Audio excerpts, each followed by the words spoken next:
स्वागत है आपका। आप देख रहे हैं कहानी कुर्सी की। बात करेंगे उत्तर प्रदेश की और सबसे पहले बात मायावती की, जिन्होंने बड़ा फैसला लिया है। बसपा सुप्रीमो मायावती ने बड़ा फैसला लेते हुए एक बार फिर अपने भतीजे आकाश आनंद को बीजेपी का राष्ट्रीय संयोजक बनाया है।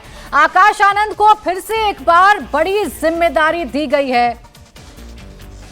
आकाश आनंद बीएसपी के राष्ट्रीय संयोजक बनाए गए हैं। ये बड़ी खबर इस वक्त आपको बता रहे हैं। बीएसपी के राष्ट्रीय संयोजक आकाश आनंद को बनाया गया है। राष्ट्रीय कार्यकारिणी की बैठक में जब आकाश आनंद शामिल हुए, बुआ के पैर छुए, मायावती ने सर पर हाथ रखा था, उसके बाद से ही उम्मीद ये जताई जा रही थी, ये वो तस्वीर हम आपको दिखा रहे हैं, तभी से उम्मीद जताई जा रही थी कि आकाश आनंद को एक बार फिर से बीएसपी में यानी कि बसपा में कोई बड़ा पद दिया जा सकता है। और अब बसपा के नेशनल कोऑर्डिनेटर के तौर पर आकाश आनंद का नाम सामने आ चुका है। हालांकि आपको बता दें कि लोकसभा चुनावों के दौरान आकाश आनंद के एक विवादित बयान पर कार्रवाई करते हुए मायावती ने आकाश आनंद को तमाम जिम्मेदारियों से मुक्त कर दिया था और कहा था कि जब तक मैच्योर नहीं हो जाते हैं आकाश आनंद, तब तक उन्हें कोई भी जिम्मेदारी नहीं दी जाएगी, तब तक उन पर कोई भी पार्टी की जिम्मेदारी नहीं सौंपी जाएगी। लेकिन अब जब राष्ट्रीय कार्यकारिणी की बैठक हुई है और हार की समीक्षा मायावती कर रही हैं, चूंकि इस बार बीएसपी का सुपड़ा साफ उत्तर प्रदेश में हो चुका है, तब आकाश आनंद को एक बार फिर से बड़ी जिम्मेदारी सौंपी गई है मायावती की तरफ से। 7 मई को फैसला लिया गया था। अब 1 महीने में हर्षवर्धन जी क्या बदल गया कि आकाश आनंद जो कि मैच्योर थे, अब इमीडिएटली मैच्योर हो गए हैं और फिर उन्हें नेशनल कोऑर्डिनेटर बना दिया गया है। देखिए, वो निर्णय मायावती का इमैच्योर निर्णय था। आकाश आनंद के आप बयान को लेकर कह सकते हैं कि कुछ बयान ऐसे थे जो शायद नहीं देने चाहिए थे, लेकिन उसको लेकर आप सीधे सीधे आप जिम्मेदारी से हटा दें, कह दें कि उत्तर प्रदेश में तुम नजर नहीं आना।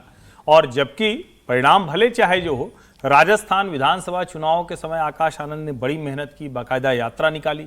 अभी जिस तरह से पार्टी का मोराल सबसे निचले स्तर पर है, मतलब मायावती तो कहीं दिखती ही नहीं, एकदम से गायब रही, उनके ऊपर बीजेपी की बी टीम का ठप्पा लगा रहा। यही वजह रही कि उत्तर प्रदेश में उनका जो मत प्रतिशत है वो एकदम से गायब हो गया। उनका जो अपना, जिसको पारंपरिक मतदाता समूह कहा जाता है, वो गायब हो गया। और वो गायब हुआ ये चिंता की बात नहीं है, वो गायब होकर उनके साथ गया जहां अकल्पनीय था। समाजवादी पार्टी के मतदाताओं के साथ वो मतदाता गया। बीएसपी के लिए ये बड़ी चिंता की बात है। और ऐसे में शायद उनको किसी ऐसे नेता की आवश्यकता है, या कहें कि निश्चित तौर पर आवश्यकता है, जो आकाश आनंद जैसा हो, जो आइडियोलॉजिकली बात कर रहा हो, साथ में नए जो लोग हैं, जो नए, एक तरह से कहें कि उनके जो वर्कर में नई एनर्जी जो डालनी है, उसको फूंकने के लिहाज से सही हो। तो मुझे लगता है कि अब जाकर बेहतर निर्णय लिया है। बीच में वो गलती की, उसका खामियाजा उनको मिल गया। अच्छा है, कोर्स करेक्शन समय से कर लिया है। तो क्या इससे रिवाइवल की संभावना है बीएसपी की, समीर जी, अगर हम बात करें तो? देखिए, मुझे लगता है कि इससे संभावना फिलहाल बहुत कम होगी। ठीक है, मायावती खुद प्रचार नहीं कर रही है, लेकिन मायावती को जो दुख था इस चुनाव परिणाम का, उनको ये दुख नहीं था कि मेरा एक भी सांसद जीत कर नहीं आया। मायावती को इस बात का बहुत दुख हुआ कि अखिलेश यादव की समाजवादी पार्टी 37 सीटों पर जीत गई और बसपा का खाता भी नहीं खुला। और मुझे लगा जिस तरह के चुनाव के बीच में उन्होंने अपने भतीजे को, आकाश आनंद को पद से हटा दिया था और जिस तरीके से कहा था कि वो मैच्योर नहीं है, मुझे लग रहा है वो बसपा के कार्यकर्ताओं को पसंद नहीं आएगा। क्योंकि एक ही वो नेता थे जो लगातार प्रचार कर रहे थे, विपक्ष को घेर रहे थे, सरकार को घेर रहे थे, कांग्रेस पर हमला कर रहे थे, समाजवादी पार्टी पर हमला कर रहे थे, इधर योगी आदित्यनाथ सरकार पर हमला कर रहे थे। और एक कहा जा रहा था कि वो कार्यकर्ताओं के अंदर उत्साह का संचार कर रहे हैं। मुझे लग रहा है कि चुनाव के बीच में जिस तरीके से हटा दिया गया था, बसपा के कमिटेड वर्कर्स को ये अच्छा नहीं लगा। और जो जिस तरीके से बसपा का वोट समाजवादी पार्टी और कांग्रेस के पास शिफ्ट हो गया है, यह झटका मायावती को लगा। और मायावती को लगा कि अब अगर करेक्शन नहीं किया जाएगा तो इसका परिणाम और लंबा भुगतना पड़ेगा। मुझे लग रहा है मायावती ने यह देख के निर्णय लिया है। अब देखते हैं अखिलेश यादव के खिलाफ, कांग्रेस के खिलाफ, योगी आदित्यनाथ के खिलाफ फिर वह कैसे बसपा को खड़ा करने की कोशिश उत्तर प्रदेश के अंदर करते हैं। फिलहाल तो बसपा को बहुत तगड़ा झटका लगा है। और यह भी कहा जा रहा था कि मायावती ने जब अपने भतीजे को हटाया था तो सतीश चंद्र मिश्रा के साथ उनकी ट्यूनिंग नहीं बैठ पा रही थी कई निर्णय को लेकर, और वो खुद निर्णय ले रहे थे, जिसकी शिकायत सतीश चंद्र मिश्रा ने मायावती से की थी। और उसके बाद यह फैसला हुआ था। अब देखना होगा कि आकाश आनंद क्या उसी तरीके से चुनाव प्रचार अभियान शुरू करते हैं, क्या उपचुनाव के अंदर करेंगे, क्या संगठन के लिए वो उसी तरह से योगी आदित्यनाथ सरकार को घेरते हैं कि उनके ऊपर एफआईआर करने की नौबत आ गई थी। तो अब उनको कितना फ्री हैंड दिया जाता है, क्या वो इस बार फूक कर कदम रखते हैं जैसा मायावती चाहेगी उसी तरह से चुनाव प्रचार अभियान करेंगे, या फ्रीली करेंगे? मायावती ने फ्री एंट्री दिया, ये देखना बाकी होगा। लेकिन यह तय था कि उनकी वापसी होगी, लेकिन इतनी जल्दी होगी ये भी नहीं मालूम था कि इतनी तुरंत मायावती उन्हें जिम्मेदारी दे देगी। और मायावती ने अभी जिम्मेदारी दी, हो सकता है 15 दिन बाद फिर मायावती इनसे जिम्मेदारी वापस ले ले। बसपा तो मायावती के इशारों पर ही चलती है। अब कब तक वो बने रहेंगे, वो किस तरीके से काम करेंगे बसपा के अंदर, ये देखना अभी बाकी होगा। मायावती का फोकस ये है कि जो 10 विधानसभा सीटों पर उपचुनाव होना है उसमें पार्टी का रिवाइवल प्लान खोजा जाए। जो वोट शेयर उनके हाथों से छूटा है, जो उनका वोट प्रतिशत कम हुआ है, उसे कहीं ना कहीं फिर से पाने की कोशिश मायावती करेंगी। और उनका वो बयान राहुल जी याद कर लेना चाहिए जो लोकसभा चुनाव के परिणामों के तुरंत बाद मायावती ने दिया था मुसलमानों को लेकर, कि सोचना पड़ेगा इस बार टिकट देने के लिए कि उन्हें टिकट दिया जाए या ना दिया जाए। देखिए, मायावती का वोट बैंक जो है बड़ी बुरी तरह फिसला है। अगर आप 2014 से देखेंगे तो लगभग 19.77% वोट बैंक था, और अब वो उत्तर प्रदेश में 10 कुछ हो गया। और यही नहीं है, मजेदार बात यह है कि मायावती ने इस बार नए प्रयोग करने की भी कोशिश की थी। उन्होंने ये भी कोशिश की थी कि वो मुस्लिम समुदाय, जाटव समुदाय और एक और कोई जाति मिलाकर एक और नया कॉम्बिनेशन बनाने की कोशिश की, वो भी फेल हो गया। अगर आप नगीना का चुनाव देखें तो जिस तरह से आज़ाद समाज पार्टी के नेता जीते, तो उससे भी ये प्रूव हुआ कि उनका किस तरह से जो नॉन जाटव वोट था पूरी तरह से किस तरह से खिसक गया है। तो ये सारा मायावती के लिए बहुत ही, ये चुनाव जो था बहुत मतलब बहुत खराब खबरें लेके आया, और ऐसा कुछ हो जाएगा कि अचानक वो रिवाइव होना शुरू होगा, ये बड़ा मुश्किल है। ये और संभावना है कि जाटव वोट जो है वो भी कहीं धीरे धीरे ना खिसक जाए। तो मायावती को कोई नई स्ट्रैटेजी सोचनी पड़ेगी, और मुझे लगता है कि ये मायावती का ये जो फैसला है तुरंत चुनाव मतलब 1 महीने में बदलाव का, कि दोबारा उनको आकाश आनंद को लेके आए, मेरे ख्याल से ये भी उस सोच का ही हिस्सा होगा कि मायावती को ये लगा कि उनकी जो स्ट्रैटेजी है वो काम नहीं कर रही है। तो नए ब्लड या नया चेहरा जो, या युवा चेहरा जो है वो कुछ अगर बीएसपी में चेंजेस ला सके तो वो बहुत बेहतरीन होगा। ये कुल मिलाकर उत्तर प्रदेश में लोकसभा चुनावों के परिणाम के बाद मंथन लगातार जारी है। बीएसपी मंथन कर रही है क्योंकि बीएसपी का तो सुपड़ा साफ हो गया है। वहीं भारतीय जनता पार्टी भी लगातार मंथन कर रही है क्योंकि इस बार बीजेपी दूसरे नंबर की पार्टी बनी है, एनडीए दूसरा यहां पर संगठन बना है। साइकिल जो है वो ज्यादा सीटों पर दौड़ती हुई नजर आई, इसीलिए लगातार मंथनों का दौर जारी है। भीतरघात की खबरें सामने आ रही हैं कि कैंडिडेट्स को सपोर्ट नहीं मिला जो रीजनल संगठन है उसका। और ऐसी ही तस्वीर एक मुजफ्फरनगर से निकलकर सामने आई है जहां संजीव बालियान और संगीत सोम के बीच की जो दरार है, जो तकरार है, वो अब खुलकर सामने आ चुकी है। मामला गृह मंत्री अमित शाह तक पहुंच चुका है। बाकायदा संजीव बालियान ने एक चिट्ठी लिखी है अमित शाह को और ये कहा है कि जो भी आरोप संगीत सोम ने संजीव बालियान पर लगाए हैं उन आरोपों की सीबीआई जांच होनी चाहिए क्योंकि वो सारे के सारे आरोप सरासर गलत हैं। आपको याद दिला दें कि 11 जून को बाकायदा एक प्रेस वार्ता के दौरान संगीत सोम और उनके समर्थकों ने एक लेटर पैड पर कुछ आरोप जारी किए थे और वो आरोप लगाए गए थे संजीव बालियान पर। भ्रष्टाचार जैसे गंभीर आरोप संजीव बालियान पर लगाए गए थे, जिस पर रिएक्ट करते हुए संजीव बालियान ने ये कहा है कि जितने भी आरोप हैं ये सारे के सारे गलत हैं, ये सारे के सारे निराधार हैं, भ्रष्टाचार के आरोपों में कोई सच्चाई नहीं है। अगर फिर भी ऐसा लगता है तो इस पर सीबीआई जांच होनी चाहिए। ये संजीव बालियान ने चिट्ठी जो लिखी हम आपको दिखा भी रहे हैं। अमित शाह को चिट्ठी भेजी और वो ये चाह रहे हैं कि सीबीआई जांच अब इस पूरे मामले में होनी चाहिए। लेकिन मुजफ्फरनगर की जो दरार थी जिसे कोशिश की गई ये कहने की संगीत जी की सब कुछ ठीक हो गया है, सब कुछ सही है, संगीत सोम और संजीव बालियान जो है वो एक साथ मिलकर चुनाव लड़ रहे हैं, चुनावों के ठीक बाद इसका पटाक्षेप हो गया, संगीत सोम खुलकर आ गए, चिट्ठी जारी कर दी गई और अब गृह मंत्री को इसमें इन्वॉल्व किया जा रहा है। देखिए, यदि सब कुछ ठीक हुआ होता तो ऐसा होता नहीं, और सब कुछ ठीक रहा होता तो चुनाव के परिणाम भी ऐसे नहीं आते। सच तो यह है कि उत्तर प्रदेश के अंदर जिसे कहते हैं यदुवंश का जैसे नाश हुआ था, भारतीय जन एक दूसरे को ही मार काट करके उन्होंने अपने आप को ख़त्म कर लिया था। भारतीय जनता पार्टी के नेताओं ने अपने आप को एक दूसरे को निपटाने में पूरी भारतीय जनता पार्टी को निपट गया। दुर्भाग्य यह है कि जब कैंप बन जाता है तो लोग कैंप के हो जाते हैं।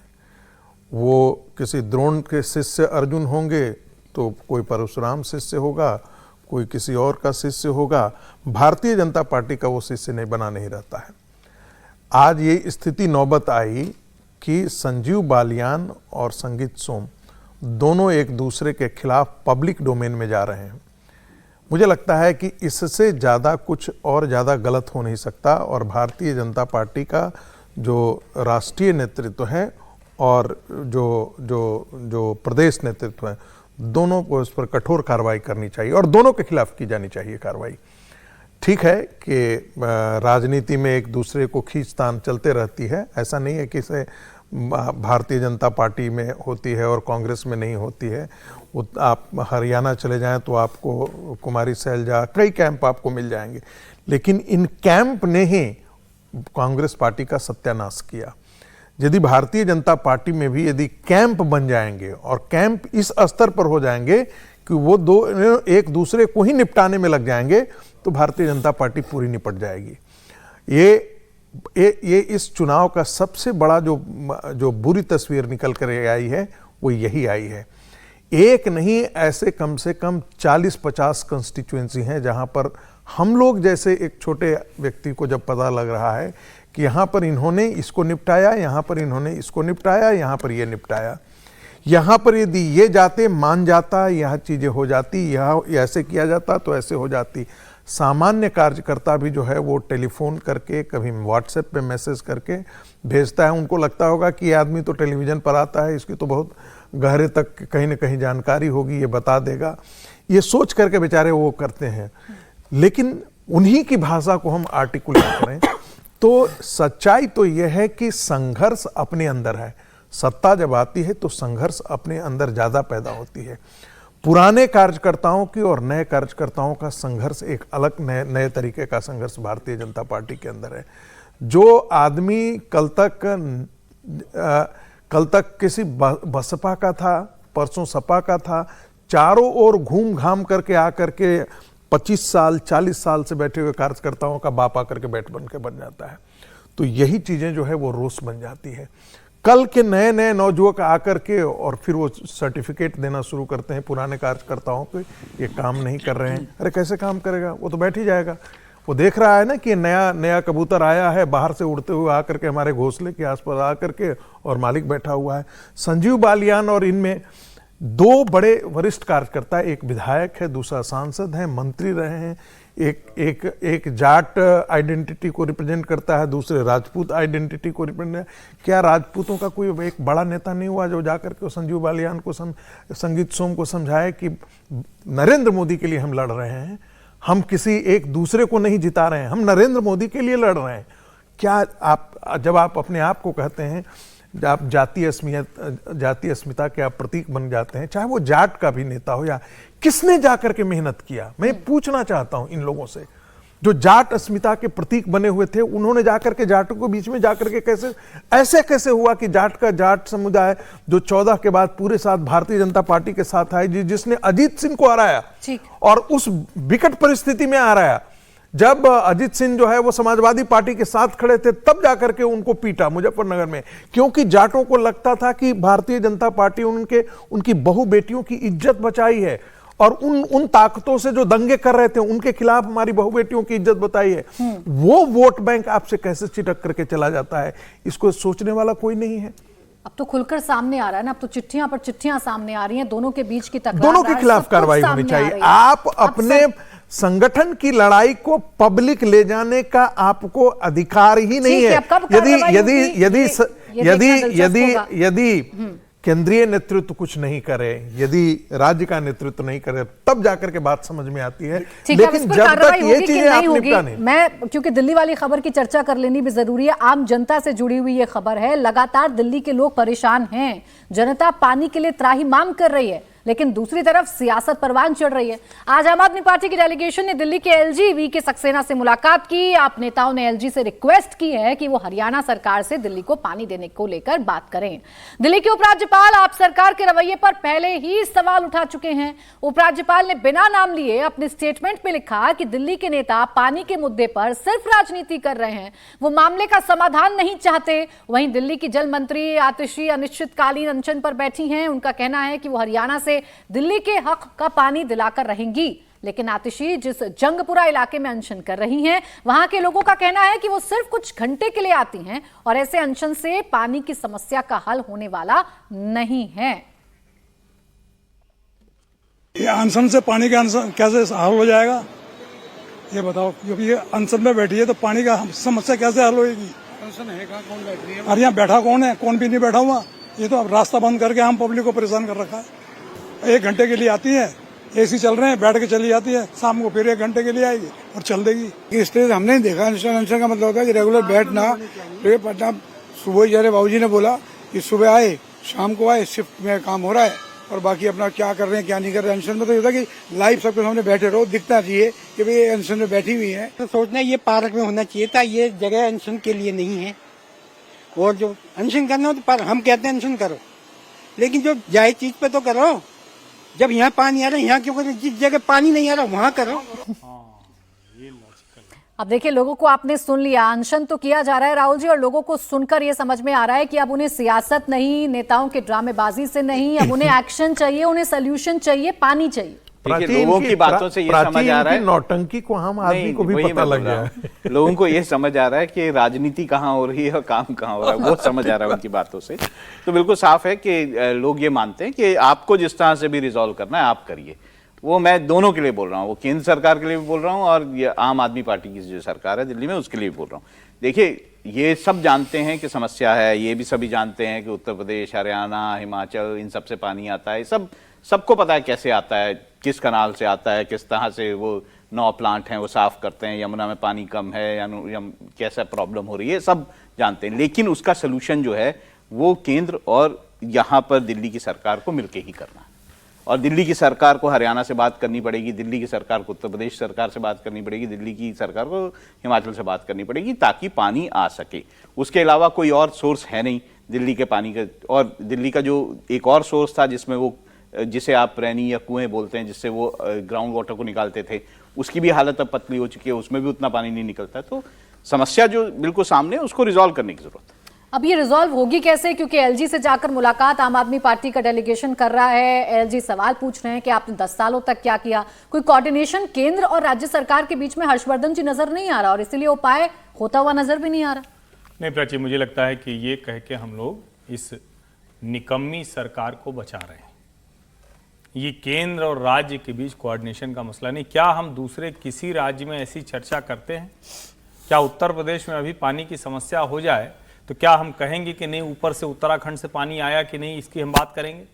क्या हम दूसरे किसी राज्य में पानी की समस्या होती है, प्रदूषण होता है, दूसरे किसी राज्य को दोषी ठहराते हैं? नहीं ठहराते हैं।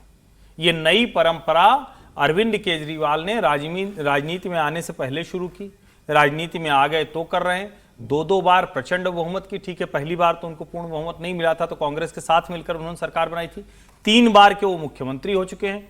एक ड्रामा और वो करते थे, एक झूठ बोलते थे कि एमसीडी नहीं मिला इसलिए हम नहीं कर पा रहे हैं। अब एमसीडी भी उनके पास है। मुझे लगता है कि अरविंद केजरीवाल की सरकार और उनके सारे नेता, आप ध्यान से देखें, वो किस चीज में मास्टर हैं? वो उस्ताद हैं प्रेस कॉन्फ्रेंस करने के, वो उस्ताद हैं किसी भी चीज को दूसरे के ऊपर डाल देने में। न तो उन्हें हरियाणा से कम पानी मिल रहा है, न सर्वोच्च न्यायालय में अपनी दलीलें ढंग से रख पाए हैं। अगर उनका पक्ष मजबूत होता तो वहां गया होता। और न ही ये मसला केंद्र और राज्य सरकार के समन्वय का। कोई बजट थोड़ी ना आना था कि केंद्र सरकार ने पैसा रोक के रखा हुआ। कौन सा समन्वय करना है? ये केंद्र सरकार की जिम्मेदारी नहीं। और अगर आप कहेंगे कि चूंकि राज्य जिस तरह का है उसमें, तो राज्य सरकार को वो काम पहले केंद्र से करना चाहिए था। अगर उनको लगता है कोई सेंट्रल इशू है पानी के बंटवारे का। और मैं तो आज अभय चौटाला का बयान सुन रहा था, बड़ा गजब का बयान दिया हुआ है। कहां तक अरविंद केजरीवाल की इस राजनीति का जो गंदा प्रभाव पड़ेगा। अभय चौटाला कह रहे हैं कि ये तो भाजपा की सरकार है हरियाणा की जो पानी दे रही है। मैं तो होता, मेरी सरकार होती तो मैं बिल्कुल पानी न देता। और पहले कहता था कि पहले पंजाब से हमें पानी दिलाओ तब हम देंगे। हम लोग एक दिन और चर्चा कर रहे थे इसी कहानी कुर्सी की में। एक मित्र हैं, उन्होंने भेजा, कहानी कुर्सी की देखते हुए भेजा कि पंजाब में भगवंत मान सरकार उसके अपने कोटे का जो पानी है उससे दोगुना पानी ले रही। ये ड्रामा नौटंकी करने वाली सरकार है। अपने सर से जिम्मेदारी उठा देना। और सचमुच क्या ये चिंता की बात नहीं है कि जिस मंत्री को पानी, पाइप, कहां कमी, कहां गड़बड़ी, ट्रीटमेंट प्लांट, समझौता, इस सब पे काम करना चाहिए था। पूरी आम आदमी पार्टी की टॉप लीडरशिप वहां बैठी और हंसी मजाक कर रही है और उसके बाद कहते हैं कि वही कर रहे हैं, ये सत्याग्रह वही कह रहे हैं कि सत्याग्रह करते हुए शकल दिख रहा है। ये लग रहा है पूरा नौटंकी करते हुए एक दूसरे से हंसी मजाक कहीं दिख रहा है, शकल पे दिख रहा है क्या? सत्याग्रह होता किसके? सत्याग्रह को मजाक बना दिया है। सत्याग्रह जो सत्य के आग्रह की बात होती है, आप किसी बात को लेकर खड़े होते हैं, सत्ता प्रतिष्ठान नहीं मान रहा, वहां आप खड़े होते हैं ना। आप अपनी नाकामी को छुपाने के लिए कल को कोई पुल गिर जाए और वहां का इंजीनियर वहीं पुल जहां गिरा है वहीं धरने पे बैठ जाए, कल कहीं पे कोई सड़क धंस जाए, वहां का जो इंजीनियर है वो धरने बैठ जाए, हम सत्याग्रह करेंगे, सड़क धंस गई, सड़क उठो, पुल उठ जाओ। ऐसा हो सकता है क्या? बिल्कुल तमाशा बना रखा है इस पार्टी ने। इस सत्याग्रह का कोई भी असर होता हुआ नजर नहीं आ रहा। जनता सब देख रही है और सब जान रही है कि सत्याग्रह में सिर्फ और सिर्फ कोरी राजनीति है, इसका कोई सॉल्यूशन नहीं कि पानी मिल जाएगा दिल्ली की जनता को। बहरहाल वक्त एक छोटी सी ब्रेक का हो गया है, लेकिन ब्रेक के उस पार आपको बताएंगे कि बिहार में तेजस्वी यादव आखिर क्यों धमकी भरे लहजे में आ गए और क्यों कह रहे हैं कि प्रशासन दबाव में काम कर रहा है।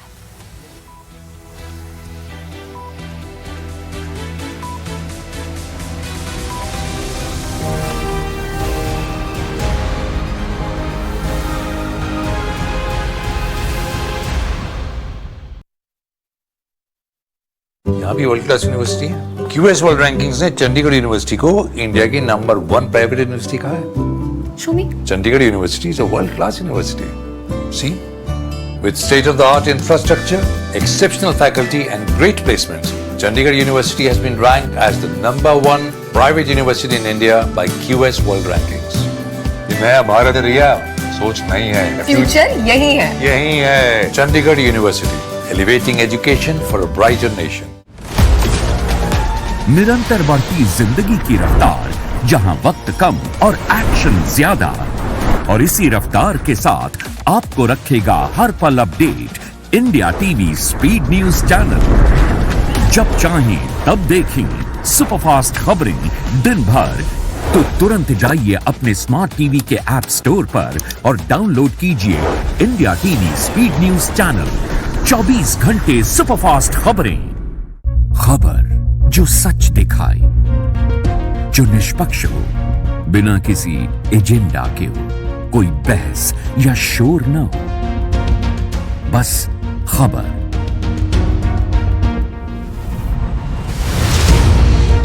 आज की बात रजत शर्मा के साथ, शोर कम खबर ज्यादा। आज की बात रजत शर्मा के साथ, प्रेजेंटेड बाय जेके टायर, देश का टायर। न लड़ते हैं न लड़ाते हैं, किसान अपने घरों की तरफ निकल पड़े, गोले छोड़कर भीड़ को हटाने की कोशिश। बात करने से क्यों रोक रहे हैं? सबकी आवाज उठाते हैं। पूरी तस्वीर तहस नहस है। तो अतिक्रमण है वो यहाँ पर हटाया जा रहा है। शोभा यात्रा को टारगेट किया गया। हर जान की कीमत है। मंदिर में ऊंची लहरें उठते हुए हम खबर दिखाते हैं। 19 सालों से सच की बेबाक आवाज, इंडिया टीवी, आपकी आवाज। यूरोप में आप अंग्रेजों को बता रहे हैं कि आम कैसे चूसना है। गोरे लोग ने टाई वाई पहन के बैठ के कांटे के साथ खा रहे हैं। हमारे आदमी बड़ा बर्तन सामने रखेंगे, फिर आम को पकड़ते हैं वो दोनों हाथों से, पहले उसको ऐसे नरम करते हैं, है ना, और आम यूं यूं घूमता है, फिर जो उसको चूसते हैं, और वो जो गुठली होती है ना